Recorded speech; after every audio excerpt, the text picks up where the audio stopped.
All right, let's put the women and children in bed and go looking for dinner. Jon Rothstein here on Inside College Basketball Now, getting you set for everything you need to know about college basketball for the 25-26 college basketball season and beyond. I want to remind you to subscribe to Inside College Basketball Now on both Apple and Spotify. We want to be your Bible for the college basketball season and beyond. We are the only college basketball podcast coming to you 52 weeks out of the calendar year. And also want you to hit that like and subscribe button. It helps, obviously, this mission, and that's to bring you the utmost, highest level of coverage 52 weeks out of the calendar year. Now, I'm going to get to different nuggets and different things from around night one of the 25-26 college basketball season later in the show. But first, I want to give you guys a little bit of a PSA. Throughout the offseason, the primary time when we launched the guts of this show, we did not necessarily have a regular cadence. That is going to change moving forward. And I know we're bringing you this show on a Tuesday at 1 o'clock, but moving forward, and things can obviously always change depending on my broadcasting assignment schedule and so on and so forth, but the plan is going to be well laid out, and it's going to be laid out like this. On Mondays and Thursdays, we are going to bring you a live show at 1 o'clock, reacting to your thoughts, because obviously this show is about you, the college basketball fan, and hearing from you as much as possible. But I want to react to your thoughts, give my takes on what's going on that week in college basketball. And then throughout the week, I am going to bring you exclusive interviews with the biggest and best names in the sport. So during your lunch hour, after your lunch hour, 1 o'clock Eastern, Mondays and Thursdays during the 25-26 college basketball season, we will be here live on Inside College Basketball Now. Again, we're at YouTube. You can also subscribe at Apple and Spotify. And then throughout the week, depending on what's going on that week in college basketball, we will hear from the biggest and the best names in the sport. There's a lot to look forward to. I know it is a Tuesday at 1 o'clock. The reason we are doing this show on a Tuesday and not a Monday is because I was on the sidelines last night for CBS Sports Network as Houston beat Lehigh. It was win 800 for Kelvin Sampson. And this has been just an out-of-body experience of a day. I land in Houston on Sunday night, and all everybody's talking about is the government shutdown and how it's affecting the airports. You would think right then and there in the Houston airport, at Bush Airport, you would think that that airport was reminiscent on the Long Island Expressway on a summer Friday. It was that bad. And then as soon as you get to the hotel and as soon as you start walking around the city of Houston on Monday, all everybody talks about is what's going to happen at the airport and how you have to get there 3 hours before to make your flight. I left my hotel this morning at 3:28 in the morning. And I went through with Clear and TSA PreCheck. Obviously, Clear is TSA PreCheck on steroids. I went through in a matter of 4 minutes. 4 minutes. But I couldn't sleep anyway because we sleep in May. And I was up late watching all the games just as you were. There were so many interesting results.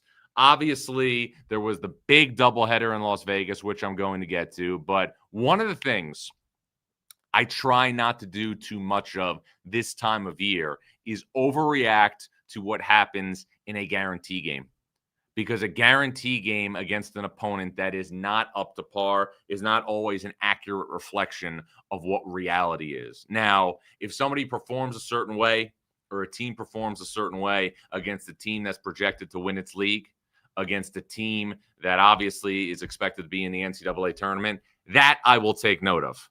But different results I take with a grain of salt. St. John's played a Quinnipiac team last night that was picked to win the MAC conference, that has won the MAC regular season title the last 2 years, won by 34. That's a team, obviously, that could be a 15 seed in the NCAA tournament. That, obviously, you take note of. You obviously also take note of a Missouri team, and I want to applaud Dennis Gates for this, for going on the road to take on Howard in a true road game on the first night of the college basketball season. There are not many power conference coaches, if any, who would have done what Dennis Gates did. And then obviously there's different results throughout the night that really, really put your antennas up. But again, I'm urging you don't read too much into the bye games. Don't read too much into people who pad their stats in those type of environments. Now, you can make observations. You can obviously draw conclusions about personnel and how teams are going to play. But I would not draw too much into the status of a team if they're blowing out a team that they should obviously be blowing out. Or in the case of UCLA, which was a 30-point favorite against Eastern Washington, UCLA still playing without Eric Freeney, and UCLA struggling on defense. Mick Cronin was obviously very, very upset after the game. He said, and this is a quote from the postgame press conference, "If I could fire myself, I would." The one place I wouldn't want to be today, tomorrow, the rest of the week is UCLA practice. Because UCLA, 1 week from Friday, will play Arizona at the Intuit Dome in Los Angeles. And that's a perfect transition to where we get started today in terms of the meat and potatoes. So let's get to three big things.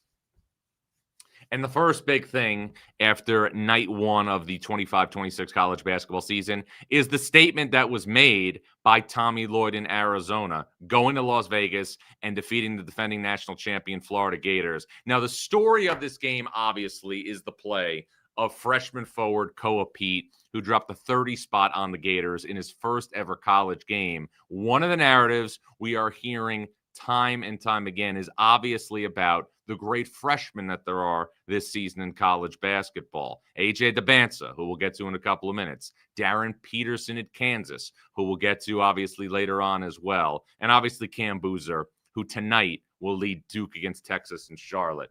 Koa Peat wasn't mentioned in that conversation until yesterday.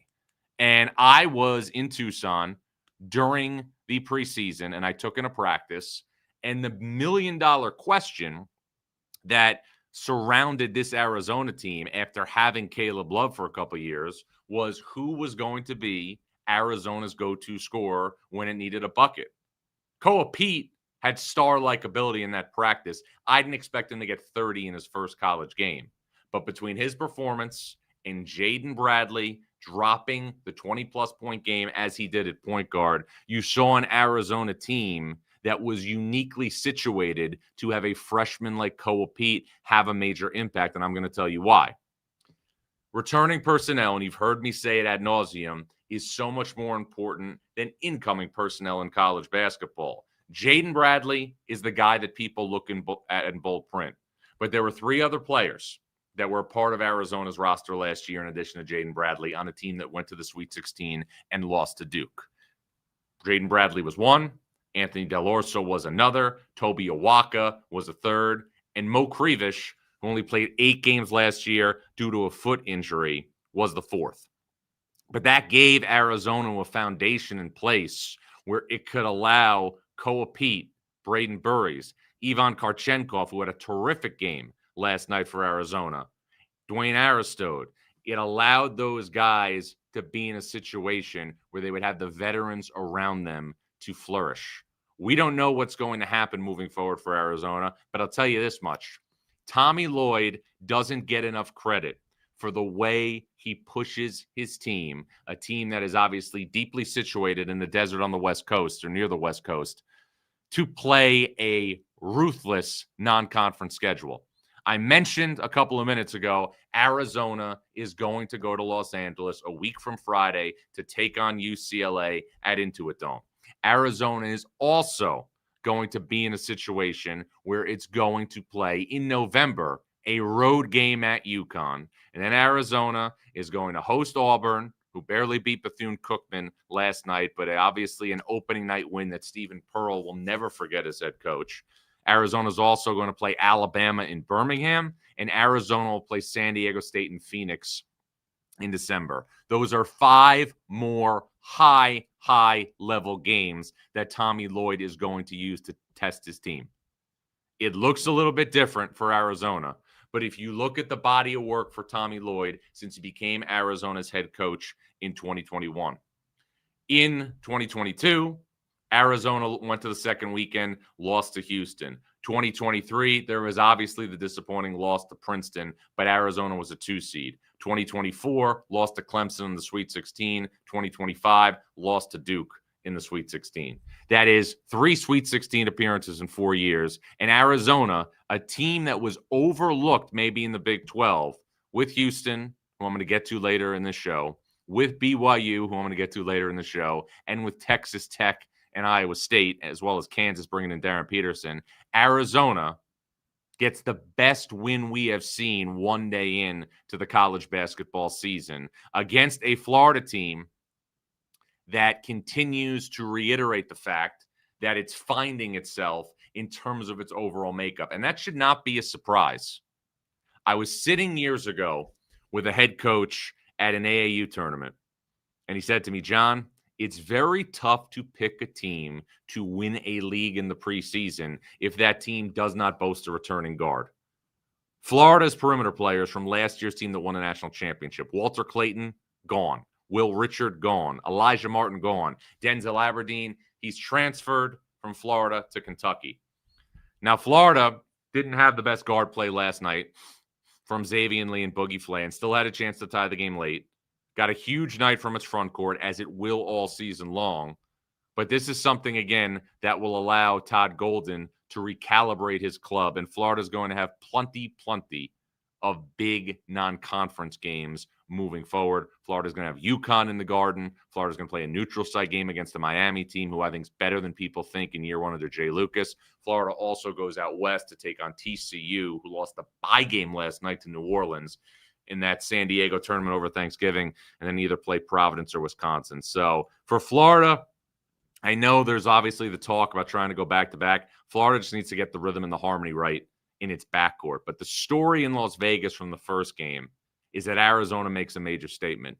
And it's not the only statement that Arizona has an opportunity to make. UCLA in 10 days, a road game at UConn. UConn is not expected to have Braylon Mullins for that game. And then, obviously, Auburn, Alabama, and San Diego State.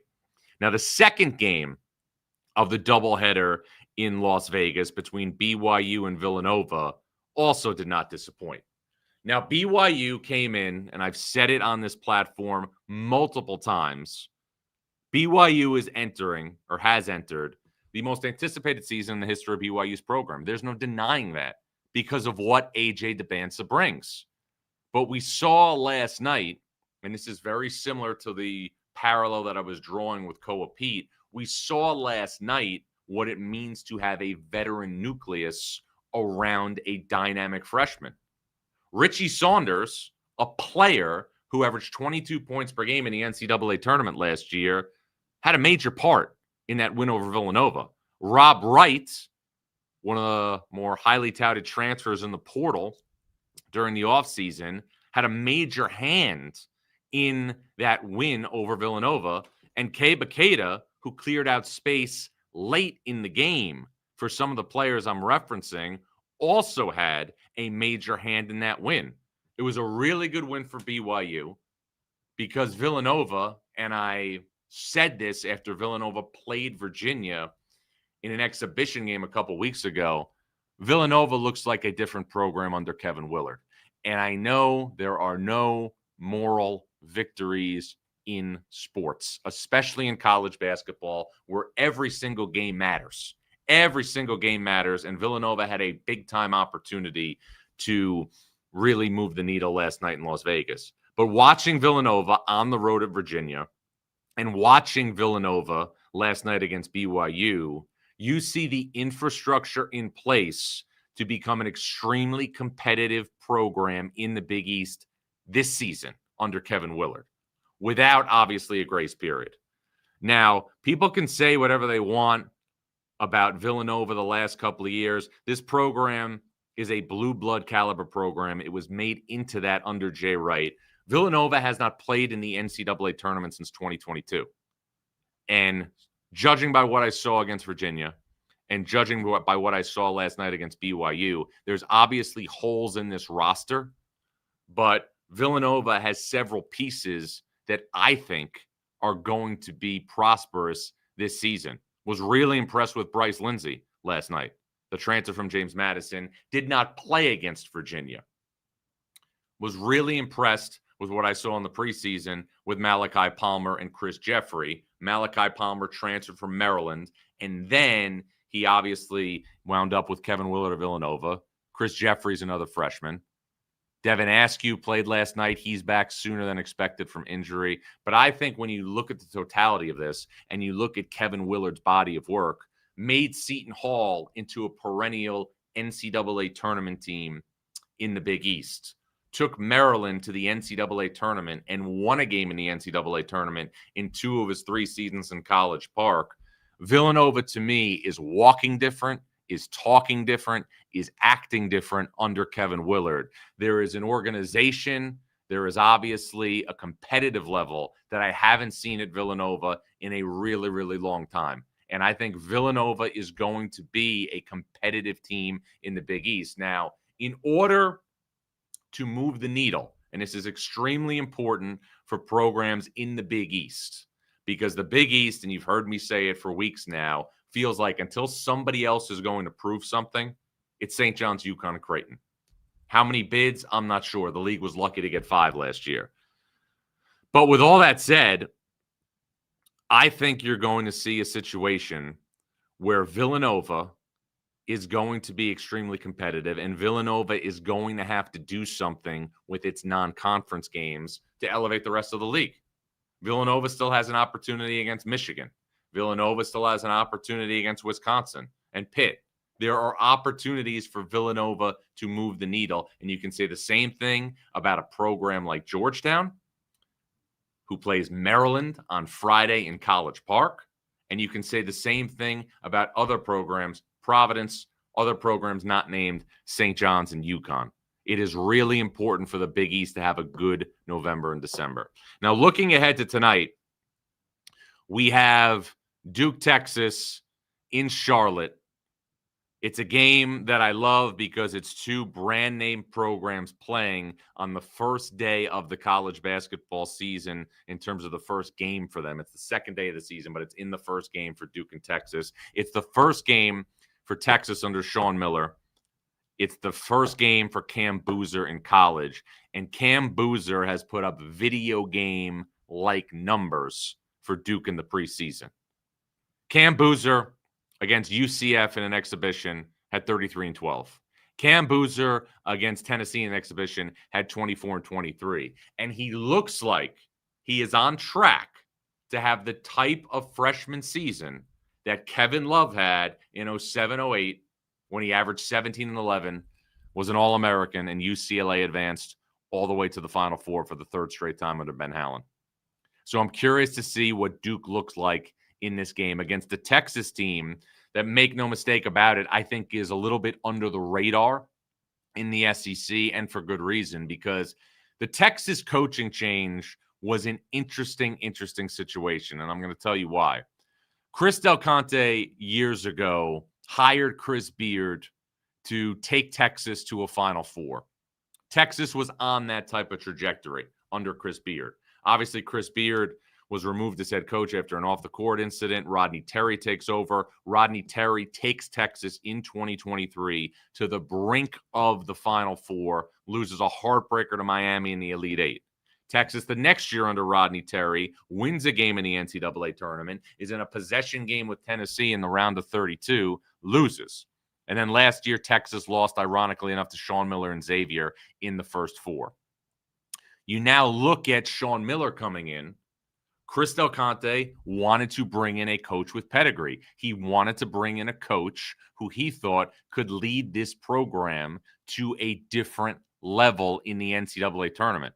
Sean Miller has all the requisites to do that. Sean Miller led Arizona to the Elite Eight 3 times. He led Xavier to the Elite Eight once during his first tour of duty with the Musketeers.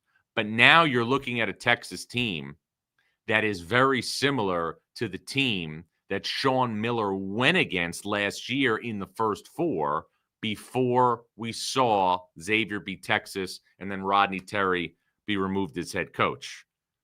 Tremont Mark, Jordan Pope, Kendall Weaver, all these players played last year for Texas on a team that was in the first 4. The big difference, in my opinion, is instead of having Trey Johnson, a lottery pick who played for Rodney Terry, you have Dalen Swain, now who transferred from Xavier to Texas.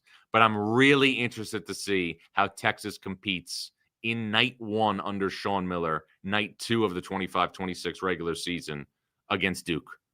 A Duke team, again, that has a Kevin Love caliber freshman in Cam Boozer, and a Duke team, again, in my opinion, that is still searching for certain answers on the perimeter. Can Caleb Foster be good enough at point guard to lead Duke to a Final Four?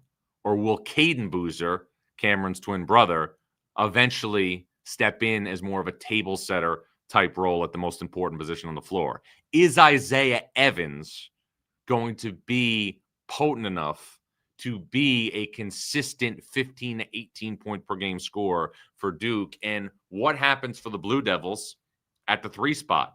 Dame Sarr, Nick Hamenya, Darren Harris.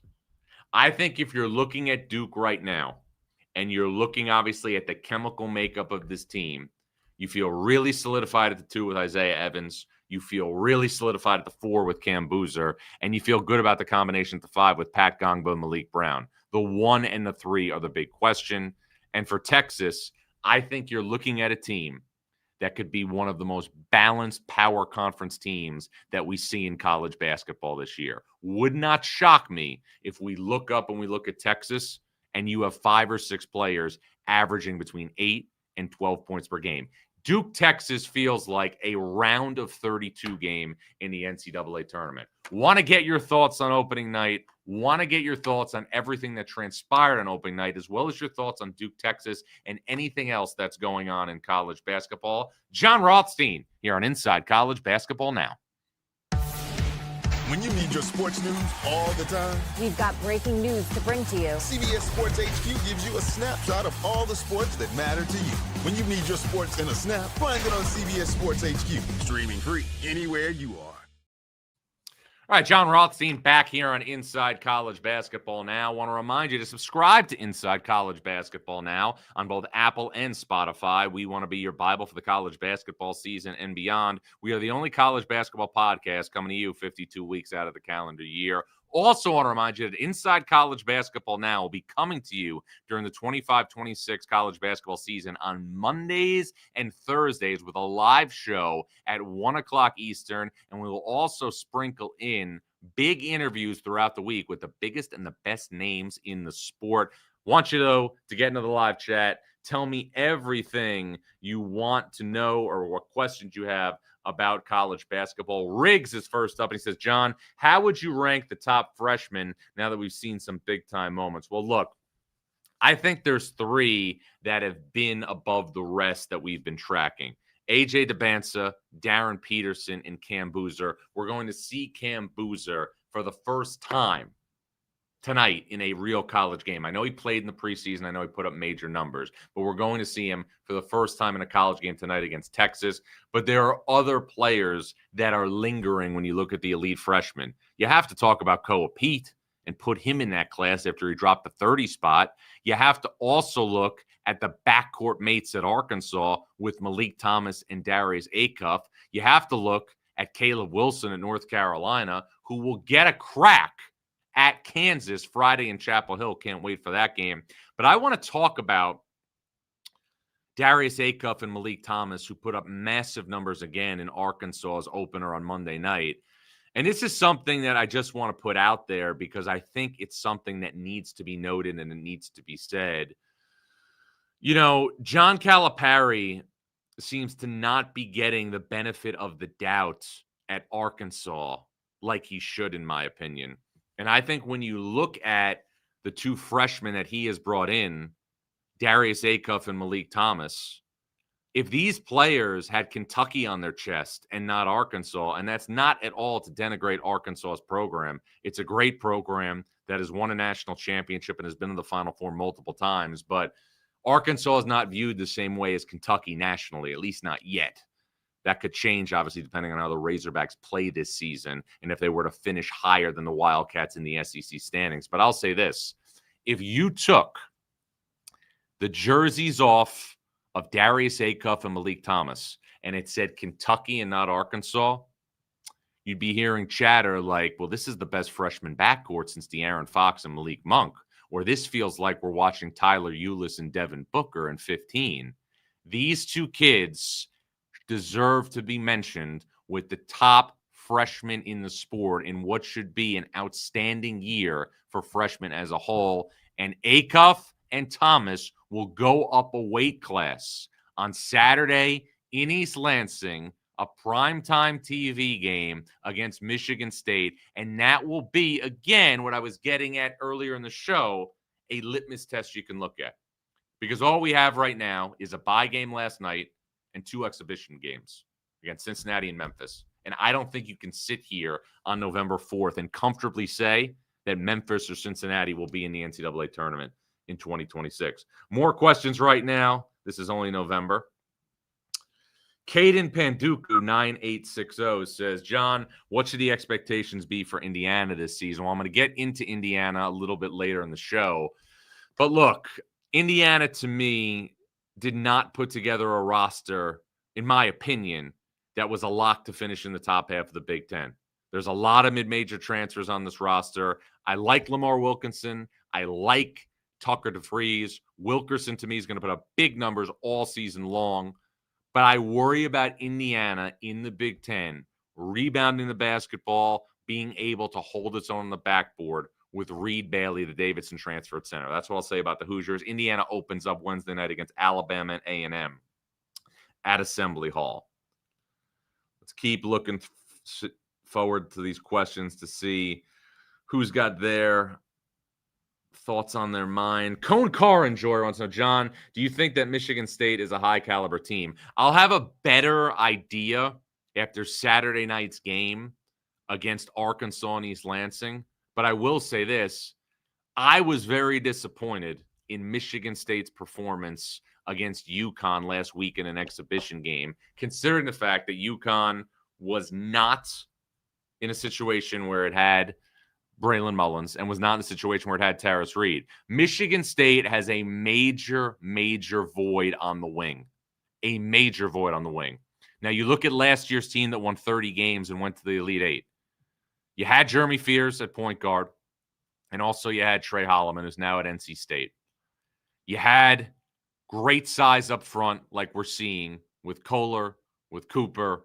Obviously, Cone Carr was able to downshift and be a small ball 4. But you had Jace Richardson, you had Jaden Akins. Jace Richardson obviously was a draft pick. Jaden Akins was a very, very good college player.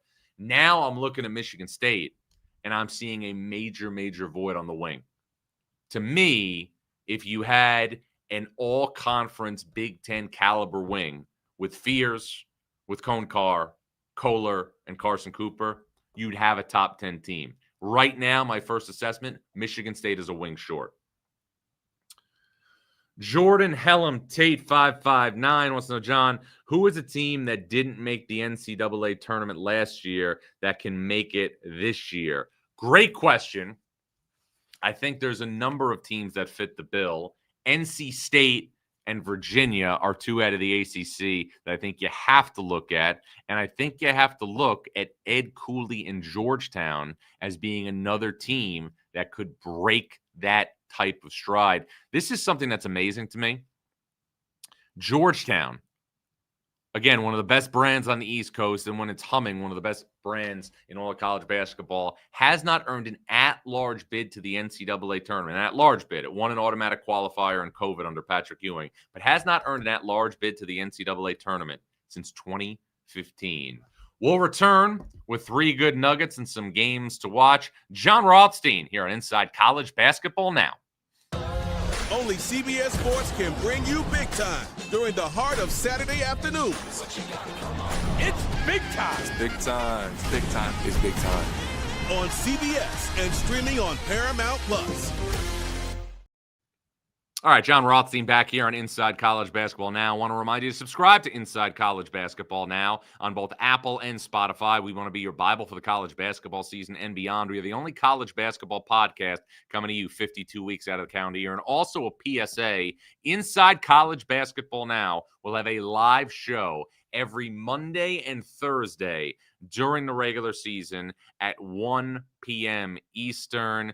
This is going to be obviously a one-stop shop, not just for commentary, but for your thoughts. And we're also going to sprinkle in throughout the week big-time interviews with the biggest and best names in the sport. 3 good nuggets right now before we get out of here. Nugget number 1, the Balkan baller. David Mirkovic for Illinois is somebody you should call your financial advisor today and buy stock in. Performed well in an exhibition game. Performed well last night in the opener for the Illini. 19 points and 14 rebounds. And I think Illinois, once it gets fully healthy, Mihajlo Petrovic is obviously still nursing the hamstring injury. You're trying to get obviously all your guys in a row and obviously healthy. But I think you're looking at Illinois as being a team that's up there at the top of the Big Ten with the Purdues, with the Michigans, as it usually is under Brad Underwood. And I talked to Brad Underwood on Saturday morning, and he is so excited about getting this team healthy. So excited about trying to bring Andrei Stojakovic, the Cal transfer, into a winning situation, which he did not have in Stanford and Cal. He loves Kai Boswell, who, again, is an underrated player nationally. Keaton Wagler, obviously a very, very talented freshman. And then you have Tommy Ivasic, Zvonimir Ivasic, the 2 brothers up front with David Mirkovic. There's a lot to like stylistically and IQ-wise with this Illinois team. I talked to Florida staff after Florida played Illinois in a close scrimmage, and Florida staff raved about Illinois. And obviously Illinois was not fully healthy that day. And I think if you look at this now, it is not as pronounced as what Matt Painter has done at Purdue. But the standard of consistency, with the exception of Tom Izzo at Michigan State in the Big Ten, was Bo Ryan at Wisconsin. And Bo Ryan, every single year he was at Wisconsin, finished no worse than 4th in the Big Ten regular season standings. And if you look at Brad Underwood, since the 2021 season, in which he was a 1 seed in the NCAA tournament, and then in 2022, lost to Houston as a single-digit seed in the round of 32. 2023, Illinois, single-digit seed, lost to Arkansas. 2024, went to the Elite Eight, lost to UConn. 2025, 6 seed, lost to Kentucky. But you have 5 straight years of being a single-digit seed if you're Illinois. Illinois is not viewed as a blue blood program the way Michigan, Michigan State, Indiana, those programs are. But Brad Underwood has brought a consistency to Illinois that hasn't been there in a very, very long time. Nugget number 2, the Dent Act, talking about UCLA's Donovan Dent. There are a lot of great players this year in college basketball. I'm not certain there is a better watch than Donovan Dent, who I believe is the most electrifying player in college basketball today. 21 points, 9 assists, and 1 turnover last night against Eastern Washington. I know exhibition games don't count, but Donovan Dent had 16 points, 8 assists, and 1 turnover last week against UC Irvine in an exhibition game. So his last 2 times out, Dent has 17 assists to go with 2 turnovers. As good of a point guard there is, aside from Braden Smith right now in the sport. To me, Donovan Dent's a top 2 point guard in college basketball. Now, Mick Cronin was visibly upset in his post-game press conference at UCLA's defense, and he should be. The Bruins gave up 74 points to Eastern Washington, who was a 30-point underdog in that game. UCLA was supposed to wax them. So, again, if there's one place I wouldn't want to be this week, it's UCLA practice. But if you are somebody who wants to be entertained, you will watch Donovan Dent every single time he plays this season for UCLA. UCLA also playing without Eric Daly, who might be their second best player. He could return from what I'm hearing in the next couple of games.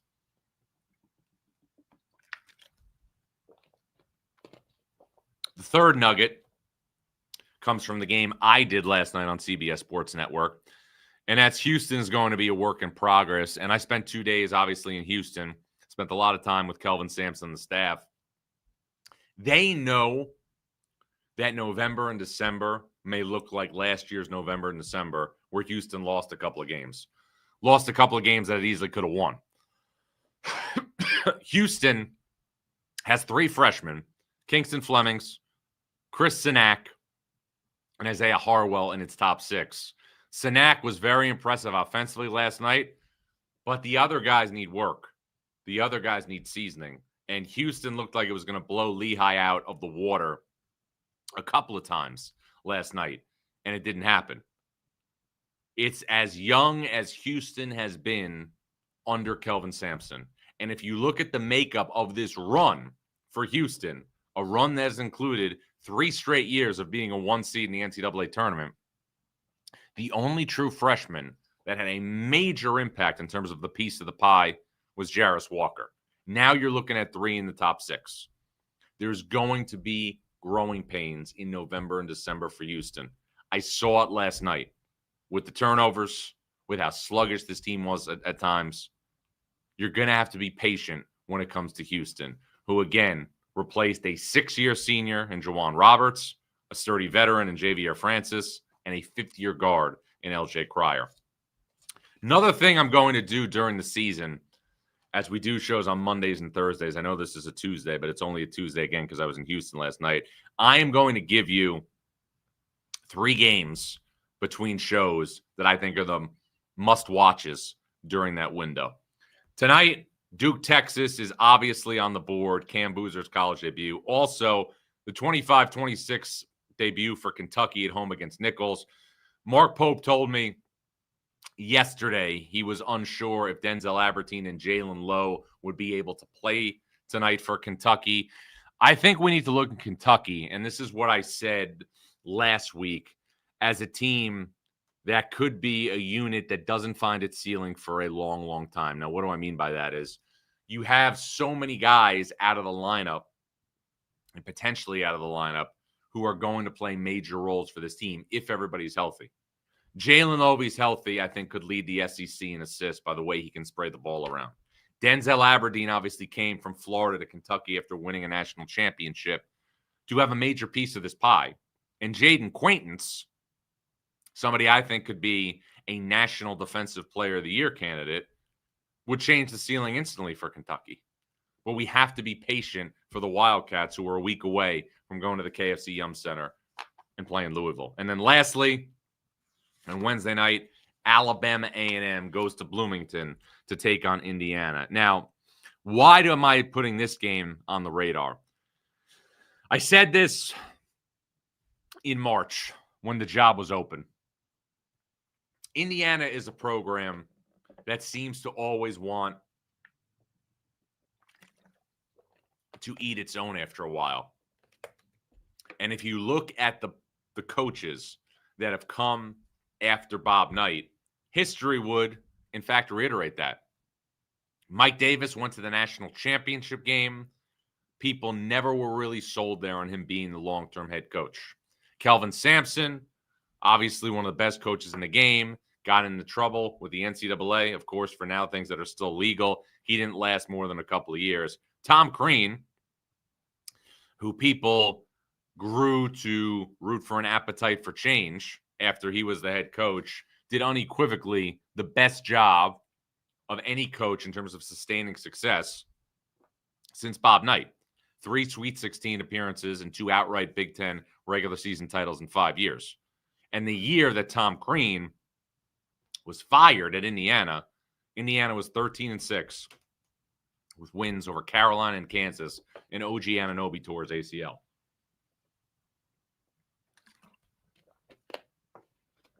Archie Miller followed him, didn't go to the NCAA tournament. Mike Woodson followed him. Everybody wanted an Indiana guy to be the head coach at Indiana. He goes to 2 tournaments, wins a game each time, then he gets run out of town, and now Darren DeVries gets a shot. Darren DeVries did a great job at Drake, did a very good job last year at West Virginia. We will see starting tomorrow night how the chapter in Bloomington goes for him, who has proven he's a very, very good coach at his last 2 spots at West Virginia and Drake. We will be back again later in the week, Thursday at 1 o'clock. Want to remind you again, please, to subscribe to Inside College Basketball Now on both Apple and Spotify. We want to be your Bible for the college basketball season and beyond. Once again, we are the only college basketball podcast coming to you 52 weeks out of the calendar year. I'm Jon Rothstein, and this is Inside College Basketball Now.